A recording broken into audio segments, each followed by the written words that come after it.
हरे कृष्णा। जय श्री हरि। ओम नमः शिवाय।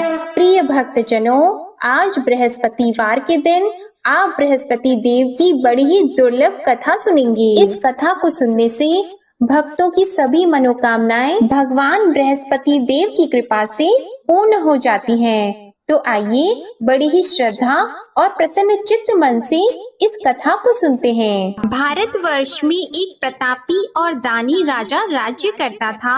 वह नित्य गरीबों और ब्राह्मणों की सहायता करता था। यह बात उसकी रानी को अच्छी नहीं लगती थी। वह न ही गरीबों को दान देती, न ही भगवान का पूजन करती थी और राजा को भी दान देने से मना किया करती थी।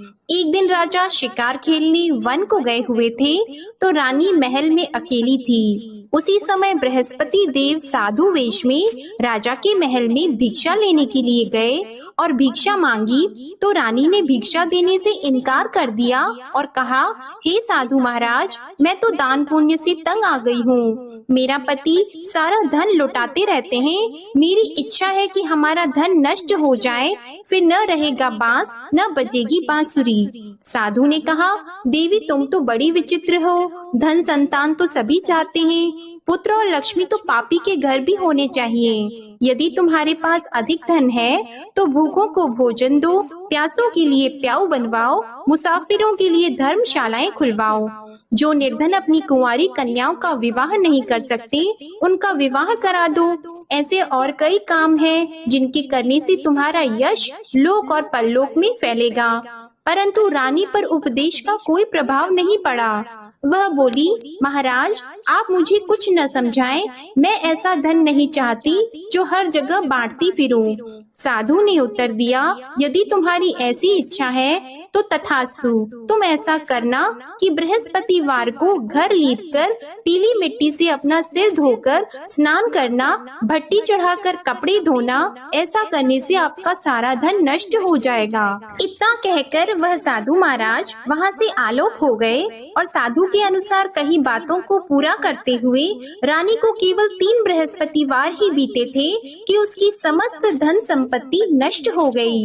भोजन के लिए राजा का परिवार तरसने लगा।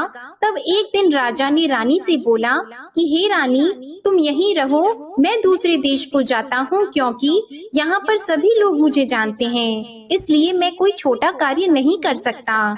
ऐसा कहकर राजा परदेश चला गया। वह जंगल से लकड़ी काट कर लाता और शहर में बेचता था। इस तरह वह अपना जीवन व्यतीत करने लगा। इधर राजा के परदेश जाते ही रानी और दासी दुखी रहने लगी। एक बार जब रानी और दासी को 7 दिन तक बिना भोजन के रहना पड़ा, तो रानी ने अपनी दासी से कहा, हे दासी, पास ही के नगर में मेरी बहन रहती है, वह बड़ी धनवान है, तू उसके पास जा और कुछ लेकर आ, ताकि थोड़ा बहुत गुजार बसर हो सके। रानी दासी की बहन के पास गई। उस दिन गुरुवार था और रानी की बहन उस समय बृहस्पतिवार व्रत की कथा सुन रही थी। दासी ने रानी की बहन को अपनी रानी का संदेश दिया, लेकिन रानी की बड़ी बहन ने कोई उत्तर नहीं दिया। जब दासी को रानी की बहन से कोई उत्तर नहीं मिला, तो वह बहुत दुखी हुई और उसे क्रोध भी आया। दासी ने वापस आकर रानी को सारी बात बता दी। सुनकर रानी ने अपने भाग्य को कोसा। उधर रानी की बहन ने सोचा कि मेरी बहन की दासी आई थी, परंतु मैं उससे नहीं बोली, इससे वह बहुत दुखी हुई होगी। कथा सुनकर और पूजन समाप्त करके वह अपनी बहन के घर आई और कहने लगी, हे बहन, मैं बृहस्पतिवार का व्रत कर रही थी, तुम्हारी दासी मेरे घर आई थी, परंतु जब तक कथा होती है तब तक न तो उठते हैं और न ही बोलते हैं, इसलिए मैं नहीं बोली। कहो दासी क्यों गई थी? रानी बोली, बहन तुमसे क्या छिपाऊं, हमारे घर में खाने तक को अनाज नहीं था। ऐसा कहते कहते रानी की आंखें भर आई। उसने दासी समेत पिछले 7 दिनों से भूखे रहने तक की बात अपनी बहन को विस्तार पूर्वक सुना दी। रानी की बहन बोली, देखो बहन, भगवान बृहस्पति सबकी मनोकामना को पूर्ण करते हैं। देखो शायद तुम्हारे घर में अनाज रखा हो। पहले तो रानी को विश्वास नहीं हुआ, पर बहन के आग्रह करने पर उसने अपनी दासी को अंदर भेजा तो उसे सचमुच अनाज से भरा एक घड़ा मिल गया। यह देखकर दासी को बड़ी हैरानी हुई। दासी रानी से कहने लगी, हे रानी, जब हमको भोजन नहीं मिलता तो हम व्रत ही तो करते हैं, इसलिए क्यों न इनसे व्रत और कथा की विधि पूछ ली जाए ताकि हम भी व्रत कर सकें। तब रानी ने अपनी बहन से बृहस्पतिवार व्रत के बारे में पूछा। उसकी बहन ने बताया, बृहस्पतिवार के व्रत में चने की दाल और मुनक्का से विष्णु भगवान का केले की जड़ में पूजन करें तथा दीपक जलाएं, व्रत कथा सुने और पीला भोजन ही करें। इससे बृहस्पति देव प्रसन्न होते हैं। और व्रत और पूजन विधि बताकर रानी की बहन अपने घर को लौट गई। 7 दिन के बाद जब गुरुवार आया तो रानी और दासी ने व्रत रखा। घुड़साल में जाकर चना और गुड़ लेकर आई, फिर उससे केले की जड़ तथा विष्णु भगवान का पूजन किया। अब पीला भोजन कहाँ से आए, इस बात को लेकर दोनों बहुत दुखी थी। क्योंकि उन्होंने व्रत रखा था, इसलिए बृहस्पति देव उनसे प्रसन्न थे। इसलिए वे एक साधारण व्यक्ति का रूप धारण करके 2 थालों में सुंदर पीला भोजन दासी को दे गए। भोजन पाकर दासी बहुत प्रसन्न हुई और फिर रानी के साथ मिलकर भोजन ग्रहण किया। उसके बाद वे सभी गुरुवार को व्रत और पूजन करने लगी। बृहस्पति भगवान की कृपा से उनके पास फिर से धन संपत्ति आ गई, परंतु रानी फिर से पहले की तरह आलस्य करने लगी। तब दासी बोली, देखो रानी, तुम पहले भी इस प्रकार आलस्य करती थी, तुम्हें धन रखने में कष्ट होता था, इस कारण सभी धन नष्ट हो गया, और अब जब भगवान बृहस्पति की कृपा से धन मिला है तो तुम्हें फिर से आलस्य होता है। रानी को समझाते हुए दासी कहती हैं कि बड़ी मुसीबतों के बाद हमने यह धन पाया है, इसलिए हमें दान पुण्य करना चाहिए, भूखे मनुष्यों को भोजन कराना चाहिए और धन को शुभ कार्यों में खर्च करना चाहिए, जिससे तुम्हारे कुल का यश बढ़ेगा, स्वर्ग की प्राप्ति होगी और पितृ प्रसन्न होंगे। दासी की बात मानकर रानी अपना धन शुभ कार्यों में खर्च करने लगी, जिससे पूरे नगर में उसका यश फैलने लगा। उधर एक दिन राजा दुखी होकर जंगल में एक पेड़ के नीचे आसन जमाकर बैठ गया। वह अपनी दशा को याद करके व्याकुल होने लगा। बृहस्पतिवार का दिन था। एकाएक उसने देखा कि निर्जन वन में एक साधु प्रकट हुए।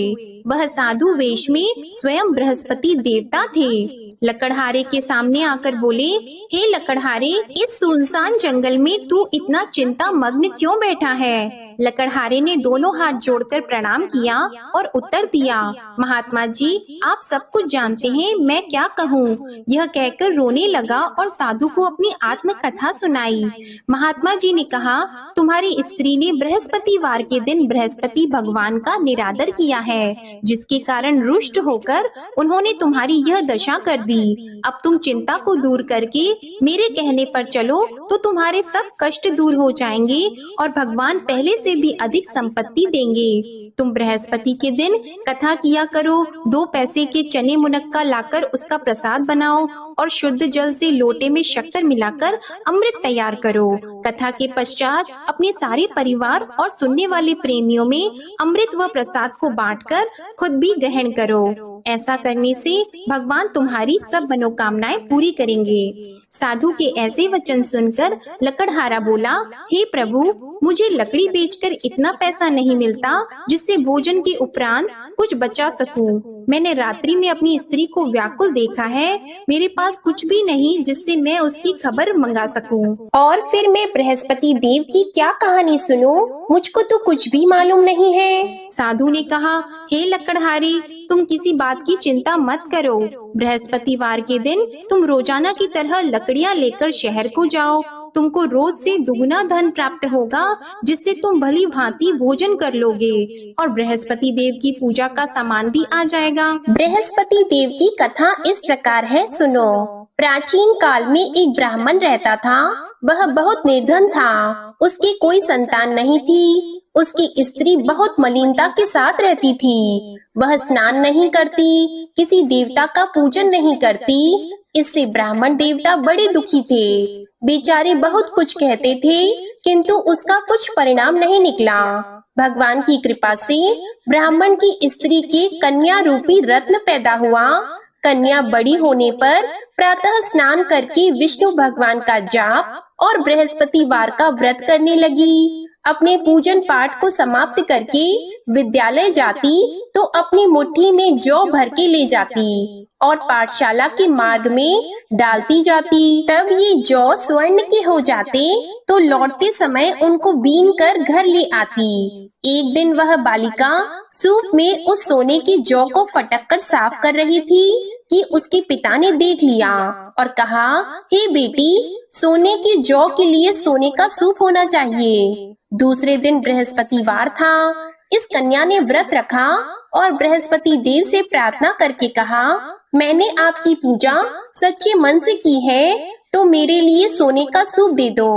बृहस्पति देव ने उसकी प्रार्थना स्वीकार कर ली। रोजाना की तरह वह कन्या जौ फैलाती हुई जाने लगी। जब लौटकर जौ बीन रही थी तो बृहस्पति देव की कृपा से सोने का सूप मिला। उसे वह घर ले आई और उसमें जौ साफ करने लगी, परंतु उसकी माँ का वही ढंग रहा। एक दिन की बात है कि वह कन्या सोने के सूप में जौ साफ कर रही थी। उस समय उस शहर का राजपुत्र वहां से होकर निकला। इस कन्या के रूप और कार्य को देखकर मोहित हो गया और अपने घर आकर भोजन और जल त्याग कर उदास होकर लेट गया।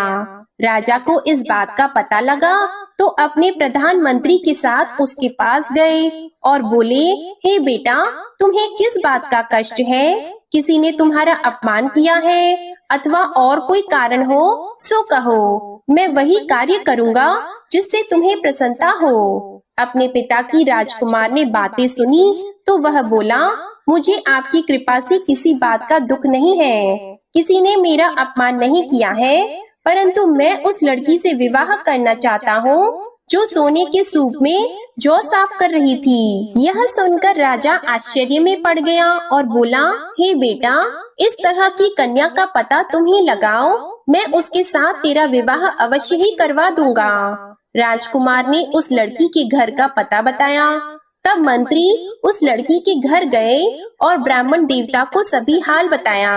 ब्राह्मण देवता राजकुमार के साथ अपनी कन्या का विवाह करने के लिए तैयार हो गए तथा विधि विधान के अनुसार ब्राह्मण की कन्या का विवाह राजकुमार के साथ हो गया। कन्या के घर से जाते ही पहले की भांति उस ब्राह्मण देवता के घर में गरीबी का निवास हो गया।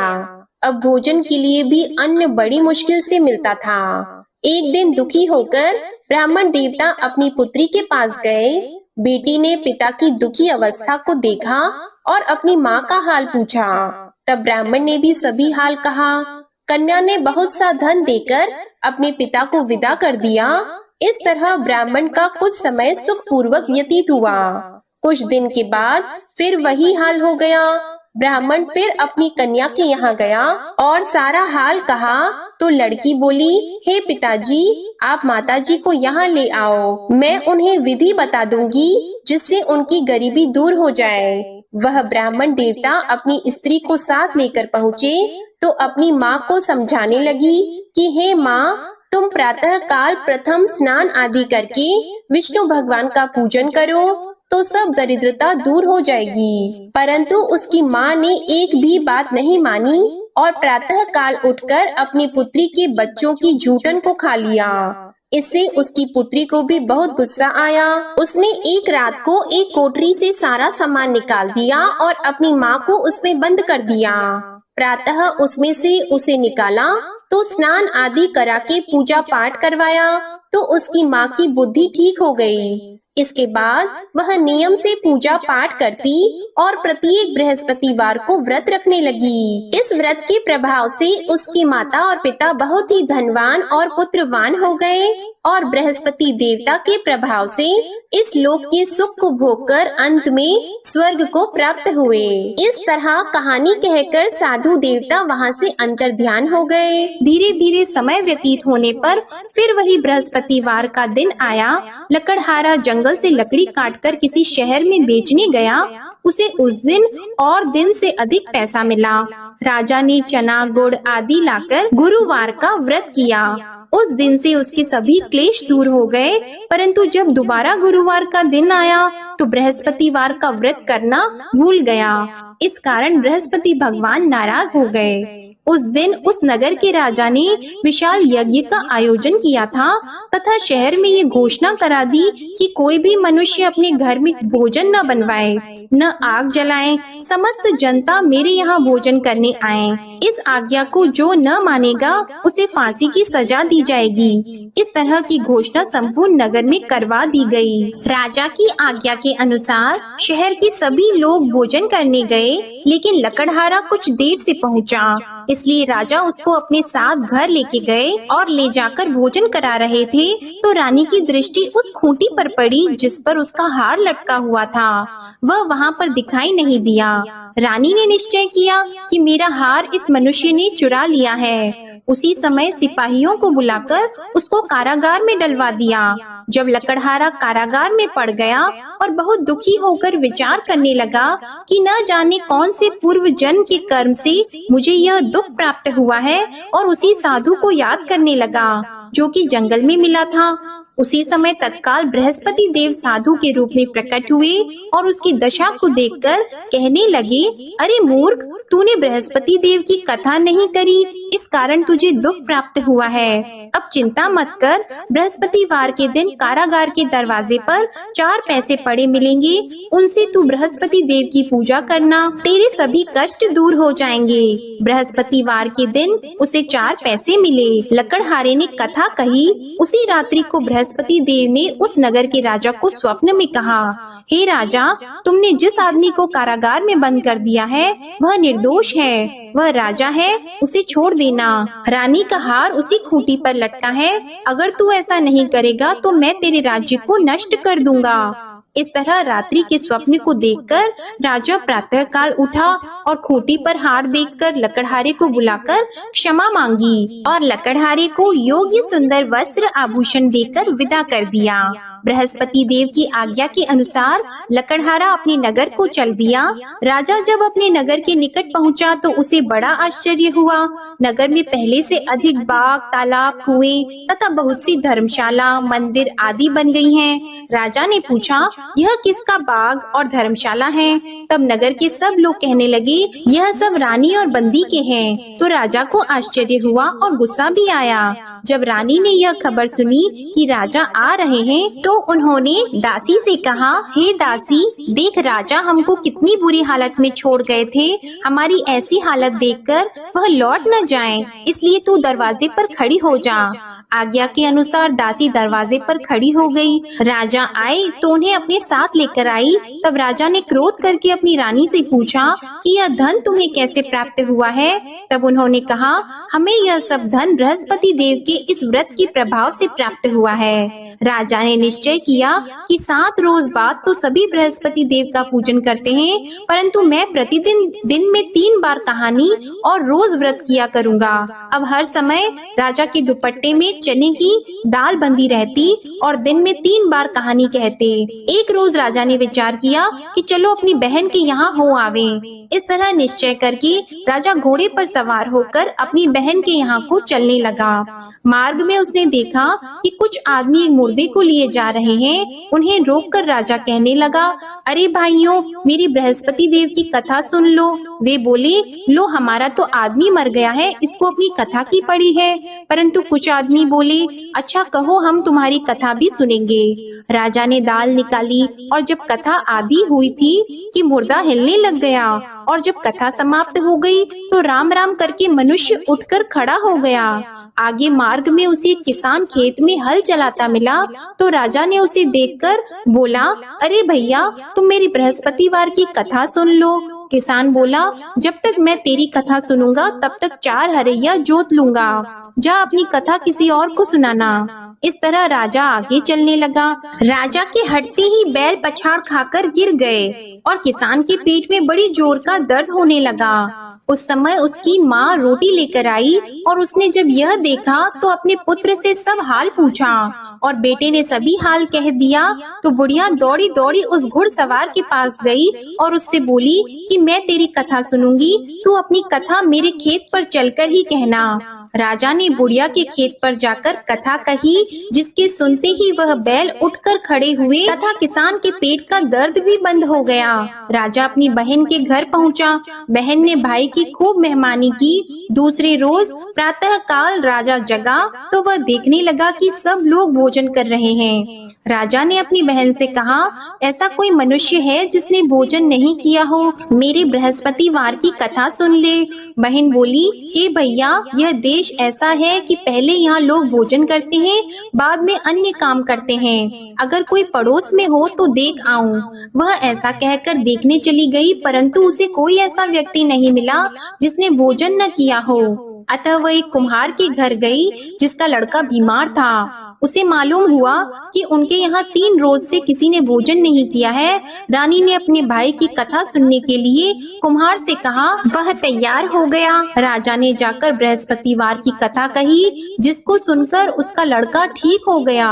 अब तो राजा की प्रशंसा होने लगी। एक रोज राजा ने अपनी बहन से कहा कि हे बहन, हम अपने घर को जाएंगे, तुम भी तैयार हो जाओ।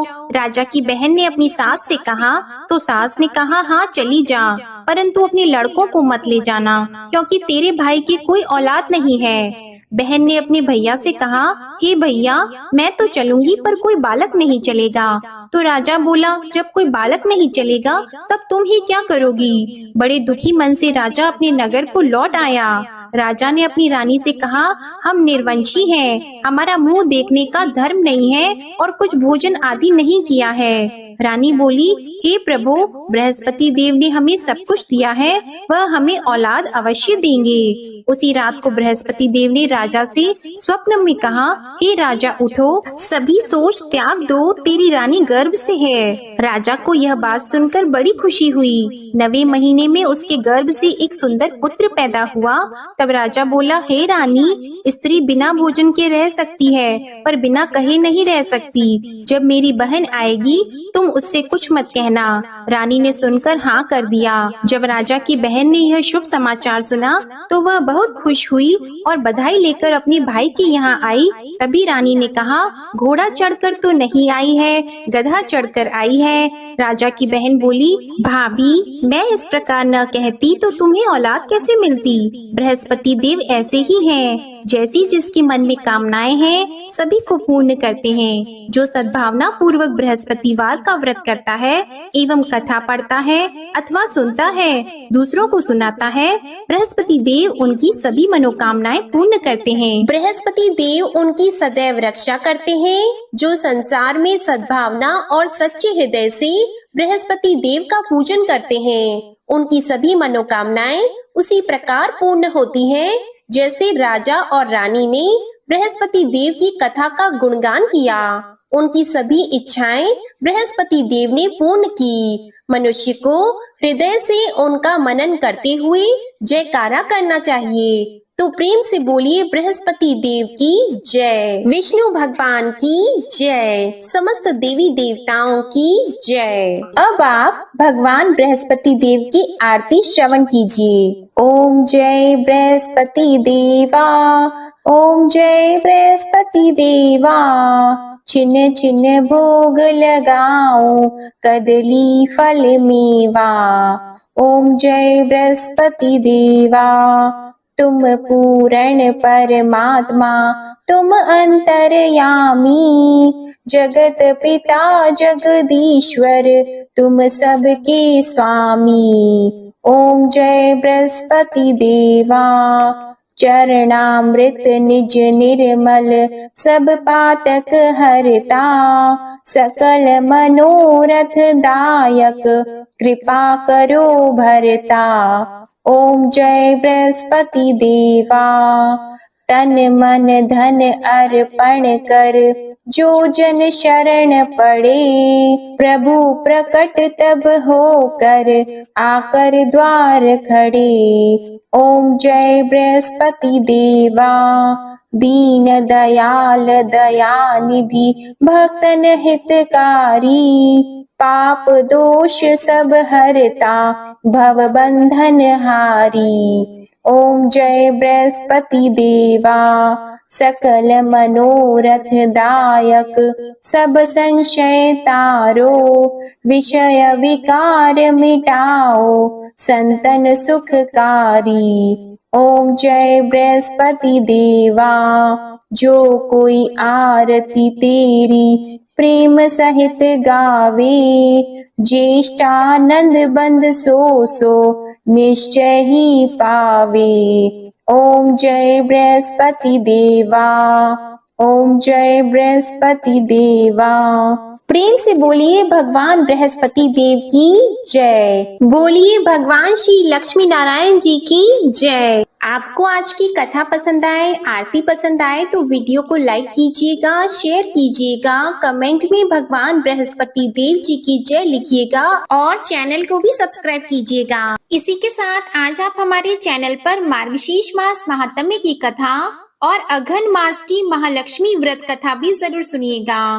प्रेम से बोलिए भगवान श्री बृहस्पति देव की जय।